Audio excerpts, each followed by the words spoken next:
I'm going to give you an overview of what we're going to talk about. These are things that, because I've been involved with technology, I was just saying to Sharon, I've been involved with technology since 1979. I was taught to program computer graphics for business graphics with an old system, and it was very, very interesting to me because one of the things I saw when I got involved with that and involved with computer-aided design is point number 2. Everybody seemed to lose their shirt when they got involved with digital technologies. It would be very nice if we could find ways to do this in order that you don't lose your shirt, but rather you increase your productivity and your return on investment. Those of you who are working with computer-aided design, when I started working in that, the systems cost $500,000, and the vendors would promise you that these systems would pay for themselves. Those people who bought those systems no longer are working. So one of the things that I encourage you to speak out and to speak up, because what I want to talk about is, what's the biggest problem facing your business today? Everybody has a variety of different things. It doesn't matter whether you're teaching at Selkirk or you're running an architecture firm. There's a wide variety of things that are happening in the world that are affecting you. And the question is, can digital technologies help you solve them? So I hate to pick on people or look for guinea pigs, but does anybody have an issue that they would like to raise that maybe we could, as we go forward in the night, that might be of interest to others? And so everybody's making too much money with the job that they have now, is that it? I would suspect, now I'll try some out on you because I'm always prepared for those. This is a difficult economic time. How are you going to make ends meet? How are you going to increase the amount of money that you're bringing in every month and at the same time pay for these technologies? Does that sort of resonate a little bit? The other thing I'm hearing is people are using tools like AutoCAD and it sounds silly to call them traditional computer-aided design tools. I'm going to tell you in advance that building information and modeling is very, very disruptive. And it's very interesting, but it's going to change the way that you have to think about things. So I'll throw those problems out, but if something occurs to you as, oh yes, please. The key to it is getting really good at at using the technology you choose. Yeah. But it seems like they're always throwing a monkey wrench in it by giving you a new version of that program, which works in not so subtle different ways. And you end up having to backtrack and retool your expertise. Very often it seems like CAD is like that.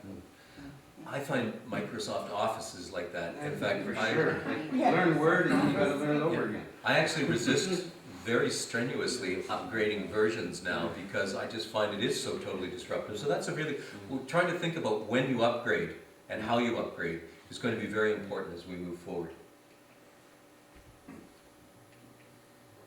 So this is the overview of the evening. I've taught in enough places to know that for 3 hours, we got to have a couple of breaks. So we'll have a break at 7. We'll have a break at about 8. I'm happy to answer questions, specific questions for you during the breaks. But we are going to look at 5 technologies: building information modeling, 3D printing, cross-laminated timber, virtual studios, and clean tech. But I'm hoping that you'll stay for the end as well, because one of the things I do want to share with you is a couple of general strategies for surviving with these digital technologies, and even sources of funding to help you survive with those technologies. So for each of those technologies, I'm going to talk about what is it, and if you haven't heard of it before, we'll go into it in detail so you do understand it. Why should you be interested? Why would it be of use to anybody in this room? What it'll cost, and how to use it successfully. This is always the trick to get the remote to line up with the computer. Okay. And this is one thing that I want to, because I knew in advance that a lot of people were going to be in what we call the AEC industry, or the architecture, engineering, and construction industry. But I want you to try and think of something, think of your buildings differently. I had this amazing and wonderful experience to be the executive director of the Okanagan Science and Technology Council. And I had been working in research and in architecture and in the arts, and I was amazed, just amazed, how much money was out there for businesses to do something. Sadly, and architects are particularly bad about this, we don't think of architecture as a business. So what I watched over the years is very, very good designers, very, very good architects and engineers, and they were, you know, sometimes really star architects, but as they got older, their business disintegrated until when they died, there was nothing left. And yet, a business is a thing that actually acquires value.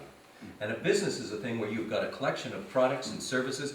Even architects and engineers, they're developing new products and innovations all the time, but they don't realize it. If they did, then you could take advantage of these funding programs. And I'll try and give you some examples of that as we move forward. When I was with the Okanagan Science and Technology Council, I actually started to look at how do we make innovations, how do we make them real? So, you know, you start off with a concept, and everybody's got a million concepts, but if we started to look at things in detail, when you're in conceptual design, and what I did was I took the steps of designing a building and applied them to the steps of developing a product. So you can see when you're talking about conceptual design, you're doing data collection, you're assessing technologies. When you go into production, you're doing prototypes. When you go into construction documents, you're also looking at manufacturing and production. In architecture, we often stop here, but you know, there's all this other stuff that's happening down here where you might actually be generating intellectual property, for example, that could have commercial value as you move forward. The other thing is architects, God, you wouldn't believe them. We don't even understand financing, let alone use it. The idea of a business plan is foreign to us, but all of these things, if we did start to think of our businesses in that way, we would get to the point where we could develop products or services, or maybe that building that you're working on is actually a product or a service. And then it grows, because there's other ways to look at it as well. I'm going to return to this diagram, and we're going to fill it out a little bit more. But we're now ready to head into the first technology. And I saw a couple of people who explained to me earlier that they're using AutoCAD now. Can I just get a couple of hands up? Okay, a lot of AutoCAD users. Anybody using things like Revit? Now somebody said they worked with ArchiCAD, right? Yeah. That's you? Okay. And so I was at a session, we had a session, because we have a digital technology adoption pilot program in the Okanagan where we're teaching people about building information modeling. And one of the guys who was leading the instruction, he stood up and said, somebody asked him actually, will it be helpful for me to know AutoCAD when we're learning Revit? And the response was, it's better if you don't. It's better if you don't know AutoCAD, because this is totally different. So let's find out why it's different. It's a new approach to computer-aided design. It's data-driven. In other words, you create this, they call it a model, but it's really a database where you're constantly pushing information, data into this model. And the more information you put in, the more things you can get that model to do, whether it's an energy analysis or a structural analysis or a cost estimate. Theoretically, if you do it right, all of these things can be generated automatically. But that's a very loaded sentence. You've got to learn how to do them right, and it is very, very different. I'll keep putting my remote in different pockets, and that'll be entertaining to see if I can find it. So let's go back to this diagram that started out this whole thing. If you can imagine, the architects and the engineers are feeding information constantly into this information model. And it doesn't matter, you start with the programming of the building, that goes in there. The conceptual design, and we're talking the drawings, the sections, the elevations, although you do them a little bit differently. If you put in your information properly, you should actually be able to do the analysis and generate all the documentation. So we know if you want a first floor plan in AutoCAD, you have to draw the first floor plan in AutoCAD, and you have to draw the second floor plan in AutoCAD, and the third floor plan. If you want a section cut through there, then you've got to draw that section. This is different. It can automatically, if you put the right information into the 3D model, it can generate the floor plans, it can generate the elevations, and it can generate the sections automatically. In fact, I got a little video I'll show you in a second about that. Theoretically, you could even start some of the fabrication directly from the model. When they say construction 4D and 5D, that's sometimes what you'll hear about. 4D refers to how do you actually schedule the site, and 5D is sort of the cost estimating, so the time and money aspects of it, those are the added dimensions to the whole thing. Construction logistics, how do you make the whole site work for you? Certainly, if you've got a good model, it really helps with your facilities management. In other words, you know where all the light bulbs are. You might even be able to implement a maintenance strategy where every 3 months you go through and replace them. Even with the demolition, because today, when you demolish a building, you've got to think about how you're going to recycle all the parts and pieces. With a good model, you should be able to do that. Let me see what else I've got to say about that. So, how does that work? Well, basically it's different too, because we need everybody on the design team to be feeding information into the modeling. There's a guy named Scott Chatterton. I'm going to rely heavily on his work. He's with a firm called CEI Architecture. He's a Revit expert, and he's kindly agreed to share some of this stuff with me. But you can see, it's not just the architect using it. It's got to be the engineers. It's got to be the contractors. It should be the developers. It should be the owners as well. If you're going to get the full value, it's a different approach. Everybody's got to be feeding information in. And that's interesting too, because when I was being an architect, you'd create all these beautiful drawings. You'd make 1,000 copies of them. You'd put them out for what was called bid or tender, and contractors would go through them with a fine-tooth comb, or not, and decide how much it was going to cost to make that building. Now, you would get amazingly different cost estimates on every project, right? It was just the nature of the game, and then you had to figure out what was going on. Now, theoretically, every contractor who got the building information model should be able to say, well, this is how much concrete I need, this is how much brick I need, this is how many windows I need. It should all be there. There should be no room for interpretation. There will be, but it should make it clear. In other words, our cost estimate should become a little bit more accurate. So, there's a couple of other things I want to share with you. It's a single source of information. You know, have you ever had this happen to you? And it's happened to me. I mean, there's one thing in the specs, the written specifications about the building. There's another thing on the floor plans. There's a third thing on the elevations. That happens. But with this, that shouldn't happen. So, should be an increase in quality, reduction in time if you do it right. And particularly, you should be able to catch mistakes sooner on. And that could be very good. Now some people, and we're going to talk a lot about estimates of productivity, some people say that BIM can increase your productivity from 20 to 50%. That's pretty good. But is this true? Well, we'll try and look at it in a little more detail. I'm going to skip out now and see if this works. I've got a small video that I wanted to play for you.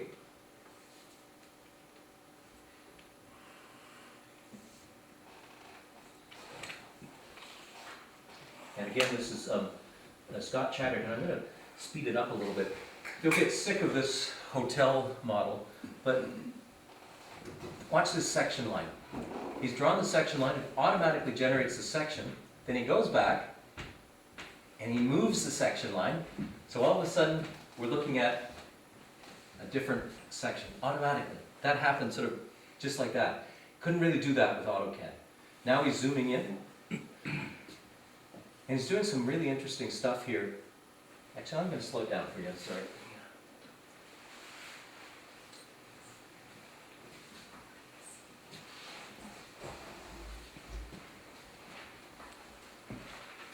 You see, he's working in multiple views at the same time. And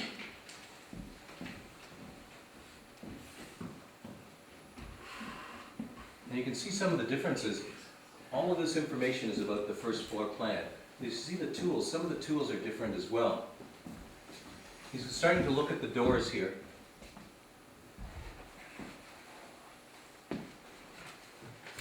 He's adding a fire rating to the door. He's adding some other qualities as well, so that every door knows that it's fire rated for, every door of that type knows what its fire rating is, and other things as well.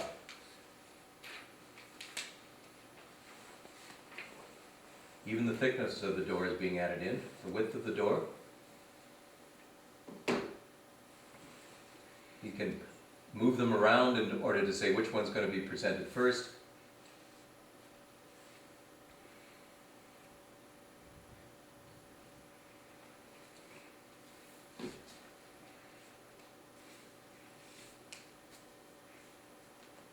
He's going to sort them in terms of what kind of materials they are and their appearance. And then he automatically, let's just pause there so you understand what happened. So all of the doors he'd put in, he just plunked them into the drawing, into the floor plan. And it knew that it was a schedule, a door schedule, and that's sort of what it's doing there. That's very important. In other words, it automatically generated the floor schedule. Does everybody get that one? I mean, because that's kind of important. This is why building information is powerful. This is made by the AutoCAD people? This was a video that Scott Chatterton made based on a demo piece. So here, he's taking that 103, the door called 103, and he's going to change it to another type of door, and it's automatically updated everywhere. It's updated in the schedule and the elevations and everywhere.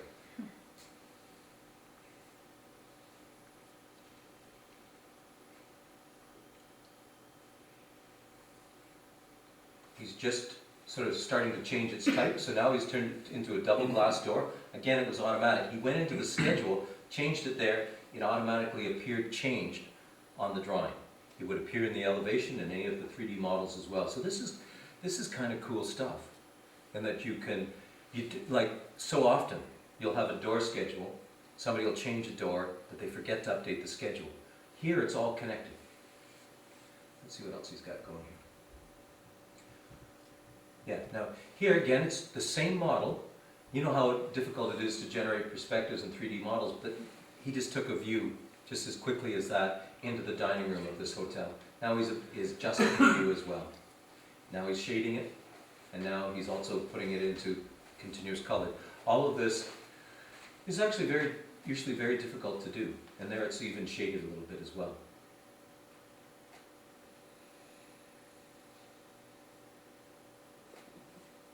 You can see he's sort of, again, shaded it, and this is really happening in real time. It's like, sometimes it's a little slow, it feels a little slow, but imagine, I've worked in computer graphics for a million years.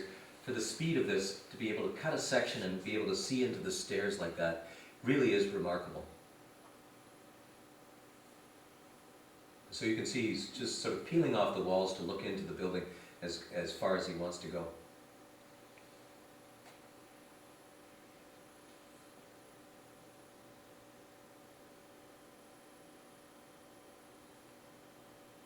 And if he wants to get just a section that looks at the stairs, you can see how he cut it there, so he can just look and focus on the stairs.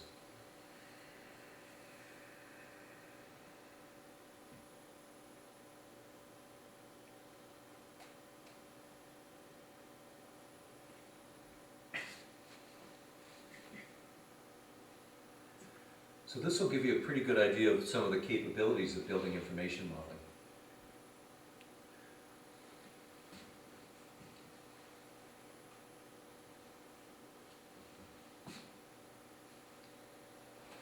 And it really does happen this fast. I did the training myself because I wanted to learn Revit, and you can manipulate just on a normal kind of desktop computer, you can manipulate things that fast. But it is a lot of different things happening here where you can go in at all times and look at different views from first floor, second floor, there's first floor stairs and other things. The toolbars are a little bit different. One of the things that we'll be talking about, here's an option that says render in cloud. We'll be talking about cloud computing later on, but the idea is that you can go out and use rendering resources somewhere else to generate a really complex and fully rendered images. So let me just pause there. That's an attempt to show you a little bit about what building information modeling is all about in terms of Revit. Are there any questions about that? Yeah, sure. So, like, I guess you still have to know how the building's actually put together. Like, it's very smart, but like one of the problems I have is when it gets down to details and understanding how things connect. And so, is there a detail library in Revit, or how do they make detailing easier? There's two very good points in there. One, you really have to know how a building goes together because you're putting the building together.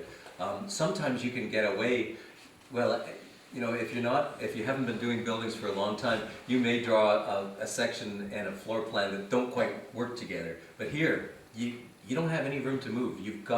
It's got to work, or else the model just won't work. So that's a really important thing. The second thing is very important. Libraries of components that you can pop in. That's the only way to really use this stuff efficiently. if you can't reuse things, then it's gonna, if you're building the model from scratch, every job, you're just not gonna have time to do it. You've gotta build up your standards, and those standards are three-dimensional components, like whether it's a stair that you could simply use again and again, and in Revit, what you can do is create a component in which you could say vary the rise and the run of the stairs, the number of treads, and all those sorts of parameters, and just type them in, and it'll generate the stair for you. In other words, so those kinds of things are very powerful, parametric, they call them, components. But you have to have a good library of components, just like they are in ArchiCAD, which I think you said you use. Libraries are extremely important. They also cost money. Any other questions about that one? Yeah, sure, at the back first. Is it possible to capture existing buildings using cameras or something like that and bring it into these programs? Yes. I've seen things where people take 3D laser scanners and scan a building and convert it into, whether it's an AutoCAD file or a Revit file. That's absolutely possible to do. Sometimes that's the best way to get an existing building in. The old way was to go out with a measuring tape, or actually you send your interns out to do the measuring and measure up the entire building. It's not fun and it's often inaccurate. Laser scanning can be an effective way of doing that. I have a question, just, Oh, yes, sorry. what do you think your learning curve was, and did you get to the point where you felt you could do a building as time efficiently as you could have in AutoCAD if you were looking at it from that point of view? The quick answer is no. Yeah. I had 4 days of intensive training, but because I'm pulled and pushed in all sorts of other directions to do other things, I would not feel competent to now go out and build a building in Revit. I would feel that if I'd been going back to work in an architect's office the next day and using it, I would be. But I'm going to talk about, I think we're talking about a learning curve, and we'll talk about that. We're talking about a learning curve of months here. It's not days, it's not weeks. We're talking months, and that's really important to know. It's for every discipline that's involved. Yes, it's a huge difference in terms of things, and people do need to be trained because they just won't get this stuff otherwise. I have another question. Oh, sure. Do you know what the uptake is? Like in the Kootenays, we're generally a bit slower, but in other centers, like what percentage of architecture engineering firms are using BIM technology right now? That's a really good question. Canada Line tried to use it and gave up, Okay. and BC Place is sort of in a similar scenario. They did do a really good job of modeling BC Place. Like I know CEI, which is growing, it's all gone pretty much BIM. KPMB, I've got good friends there. They're dabbling in BIM and Revit in particular.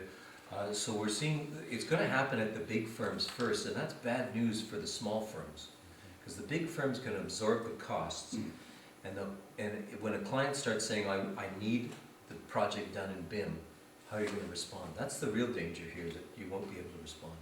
But I'm going to say one other thing is, if you want to succeed, just a careful note, it's the people. Like, it's not, like, yes, Revit, or you can talk Revit or ArchiCAD, we'll talk about a few of the options, but it's more important to get the people to put the job, to make the job happen.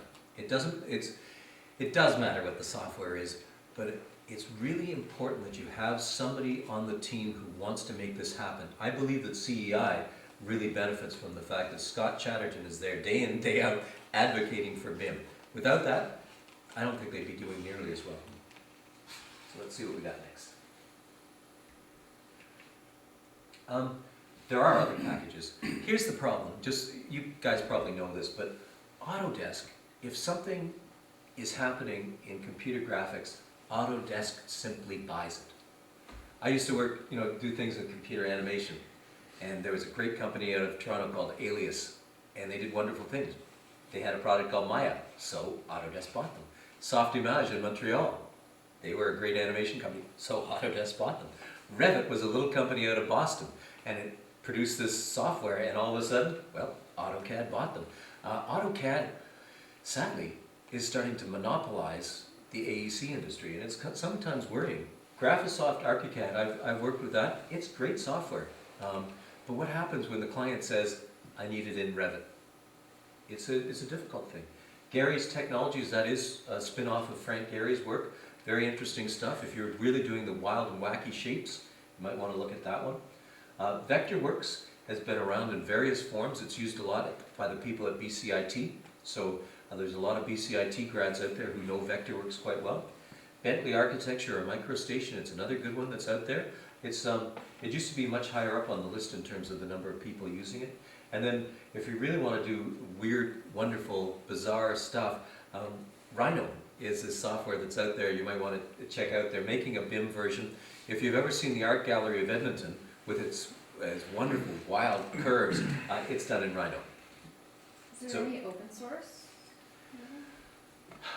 At the moment, I don't, somebody wants to correct me if I'm wrong, I don't know of any open source BIM products. I wish there were actually, because it would be really disruptive.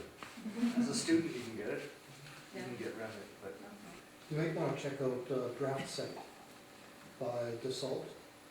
They have basically a 2D version of AutoCAD that's basically free. Yeah, Yeah.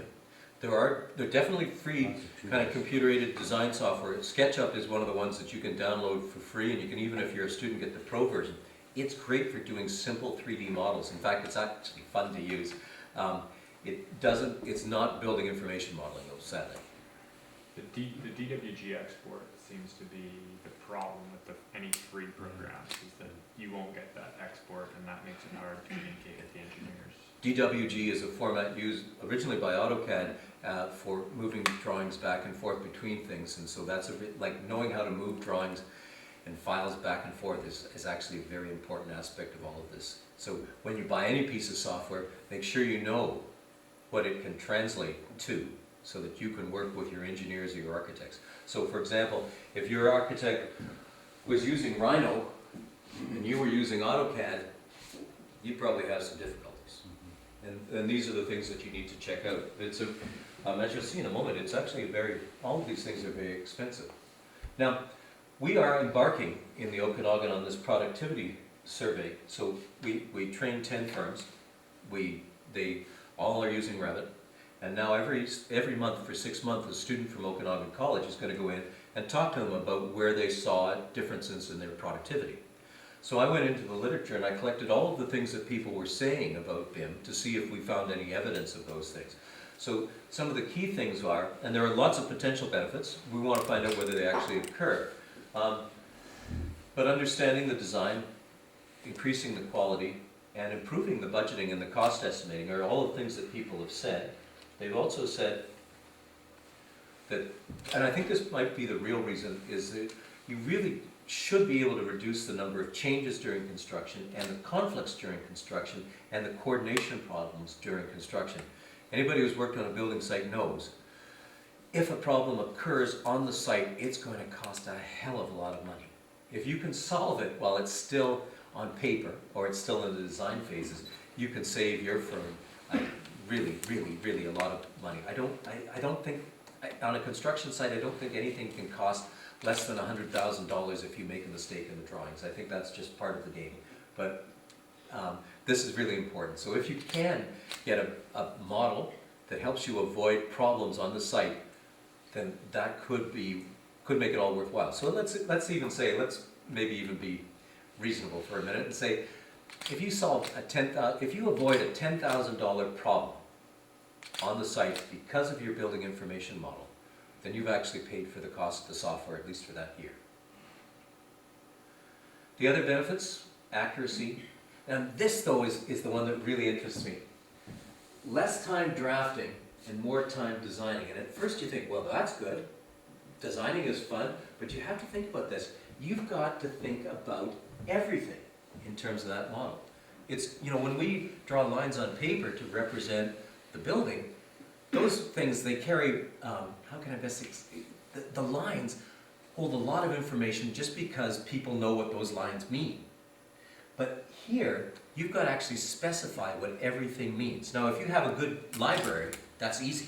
Okay, this is concrete, this is that. But remember, everything. You can't just use a line to represent it anymore.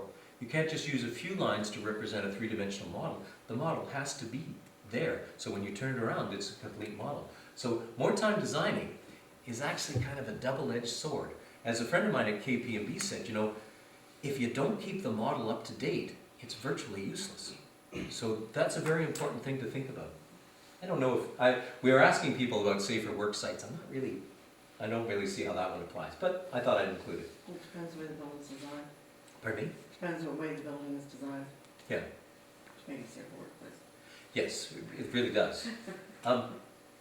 So why should you be interested?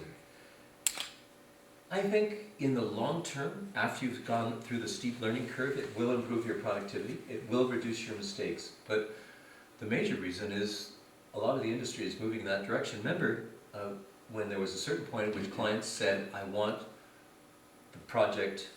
you at the end of the project to hand over your AutoCAD files to us so we can use them for facilities management. We're starting to hear the same thing. I want building information modeling. Clients, of course, they want building information modeling, but they're not willing to pay for it. And we are terrible as architects. We lost, we gave up our AutoCAD files without any extra fees. Give up BIM without any extra fees. It's really bad. It's going to cost us more to do this. It's going to be expensive, but we won't make any more money out of it. The clients will demand it. The other thing is, as I just said about the models, if your model is garbage, you can't get any of these benefits from it, right? So you have to really pay attention to what you're doing. Now, let's look at the costs, because these are horrendous. I went online to their AutoCAD store to see what it would cost. So about $6,000 US. That's a standalone license. You download it from the site and you don't have a subscription. A subscription means that every year you get the updated version. So here you can see the difference is about $1,000. If you paid for the subscription every year, you'd have to give them more money, but you would constantly have the latest version. They get you coming and going. There's no, I can't say, oh, buy the standalone, unless, of course, you're willing, as we just discussed, should you just buy the standalone, run it for as many years as you can, and then bite the bullet and buy 3 years, 4 years from now, buy the new version? I tend to sometimes think that's not a bad thing to do, because the training costs, once you factor them, that can be something very, very difficult. So you can get the Revit architectural package, or you can get the premium, which involves the mechanical engineering suites as well. And you can see there's a concurrent increase in prices. But look at those prices. I think that's sick. But that's why I wish we had an open source opportunity here. But you have to deal with that. And you can't sugarcoat this. It's expensive. I'm just going to keep an eye on the time. Okay. Navisworks is like the next level of building information modeling. And Navisworks is another, again, a separate company bought by Autodesk. It's really about construction management, and it really gets into the clash detection, where if you want to know whether this mechanical duct is going to hit this structural system, Navisworks is the way to go. I just want to show you one aspect of it very quickly. And I want to keep us on time. And I'm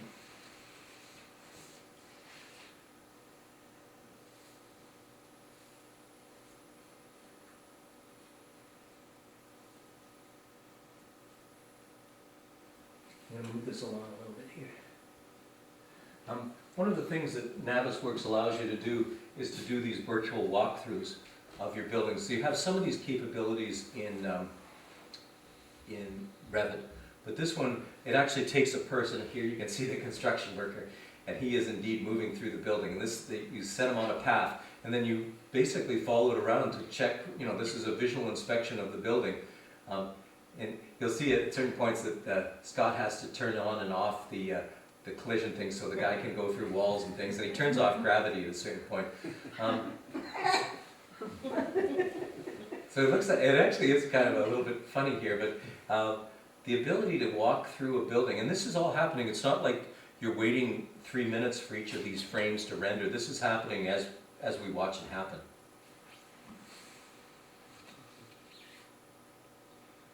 I want to get it to the point where he goes down the stairs, but I think you get the concept here. And so it also has tools for you to be able to use it to look at, as I say, those collision points. What kind of machine was this running on? That's a very good point. I'm assuming that Scott has a pretty powerful machine at his office, so it would be more than the standard sort of desktop machine. It would be something which would have a powerful graphics card in it. But I was doing it at on the computers, in the computer lab at Okanagan College with Revit, and I was not seeing any significant pauses between all of the things that he showed in Revit, so it really does happen about that fast. But it's for small and medium enterprises, it's for digital technologies, like building information modeling. If you're incorporated, you have less than 500 employees, I suspect that's all of us here, and the goal is to increase your productivity, so you'd be eligible. And here's what we did. We did an information session, and then we selected 10 firms. We did 4 days of hands-on training. We did it at the college. We went 8 till 5, 4 days. It was pretty intense, actually. And we only charged $100 for the course and $100 for the course, the study guide. The study guide was very much worth it because the exercises in it were excellent. But for $200, you got 4 days of training. I defy you to find training in building information modeling that cheap. The only way we could do it was the subsidy from the NRC through the DTAP program. It is probably the best thing that's happened in terms of digital technologies for small and medium-sized enterprises that I've heard of in a long time. It's really, really good. As I say, there's no other, the value for that is incredible. But you do have to take part in a productivity study. I've given you a sense of what that study is. Somebody from the college goes to your office on a monthly basis. It could be somebody from Selkirk if you do it here. And they try and estimate what your cost savings are and other things. We'll complete our study by August, and we're actually happy to share these things. So, a little bit of feedback. Having heard this, obviously I'm not paid by Autodesk or any other company to say these things, but is BIM of interest to people here? Okay. I'd like to know about it. I don't know if I could find Yeah. it logical to use, I mean, practical as far as. Well, that's why you need to know, yes, you do need to get, Establishing fees for jobs are so tight that yeah, you don't have much luxury. you don't have another $7,000 plus And training where costs. do if you you're- go hire a guy off the street that knows Revit? You can get someone that knows AutoCAD, but not Revit.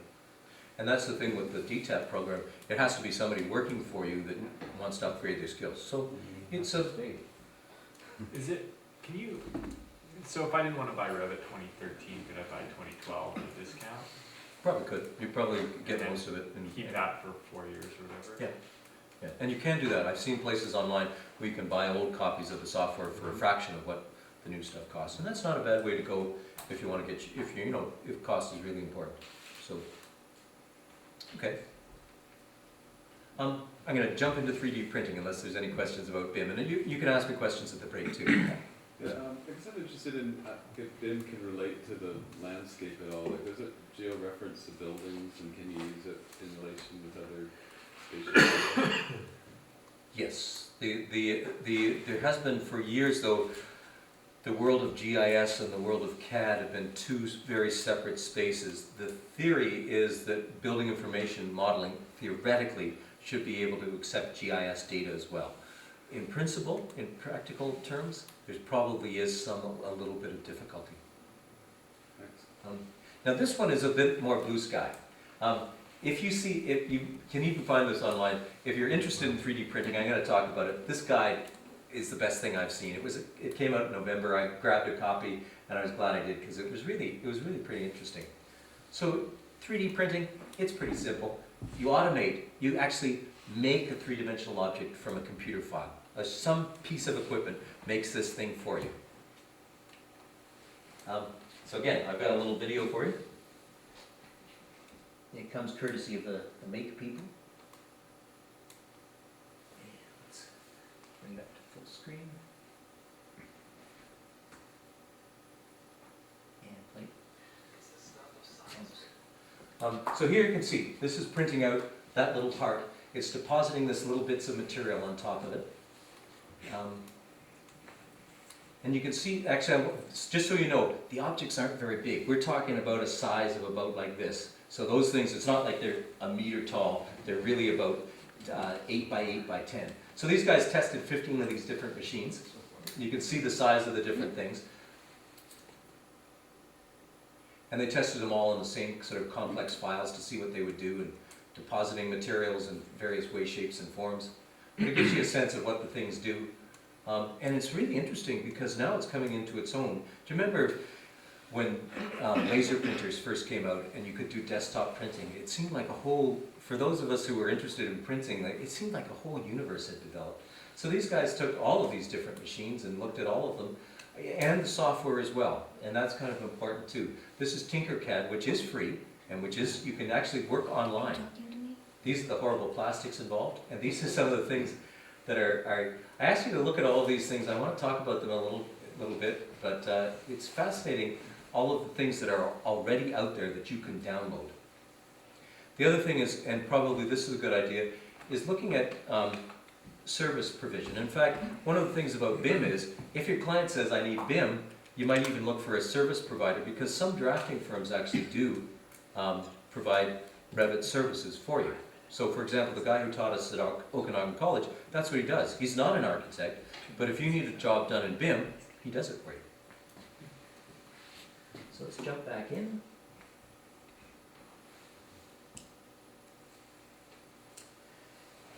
Okay.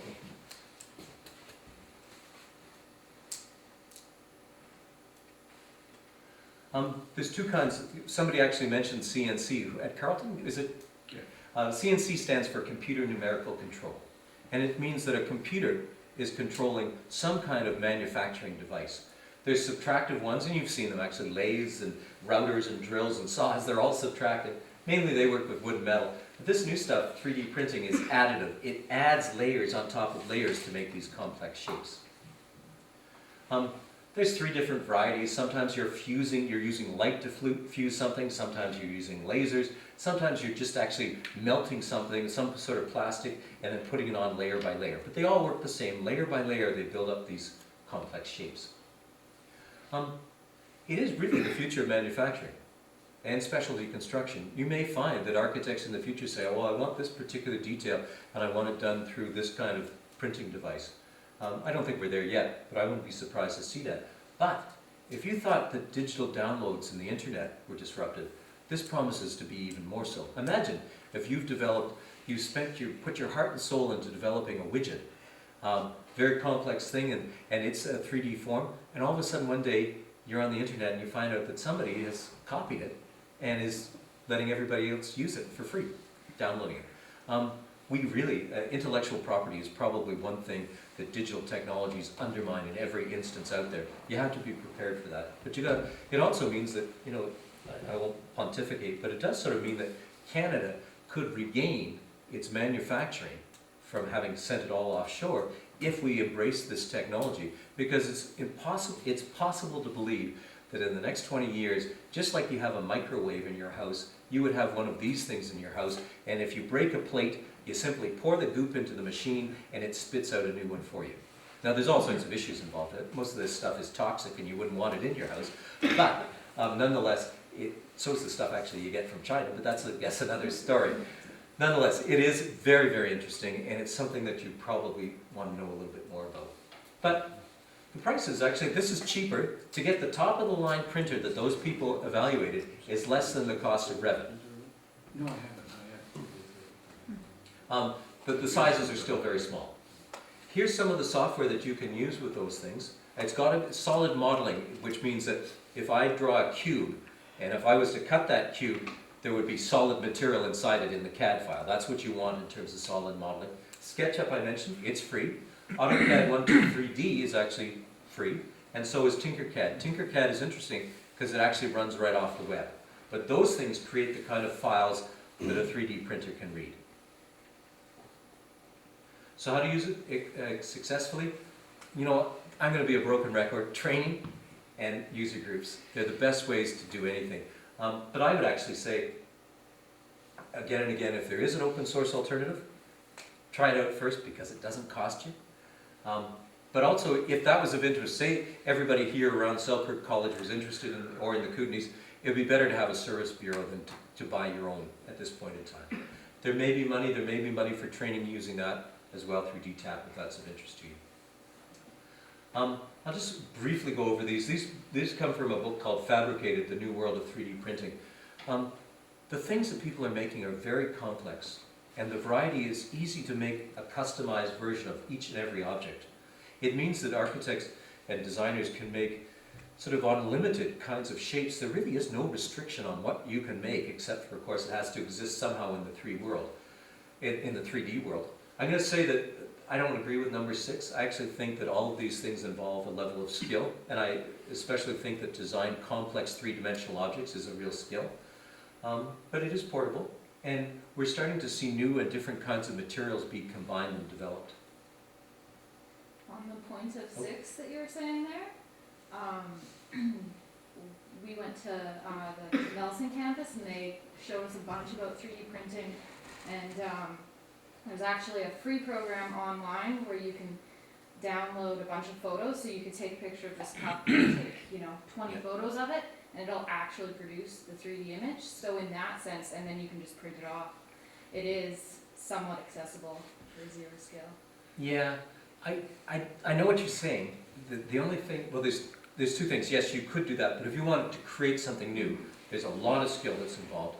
I've never actually seen as well a digital technology which is problem-free, in the sense that the goop will clog, the thing will break. You really need people who understand it, and it doesn't matter whether you're dealing with laptops or with supercomputers or whatever. They always have a level of proficiency which comes with them, and that's really important. I don't I think what we do is we transfer our skills around, but there still is a lot of stuff involved with this.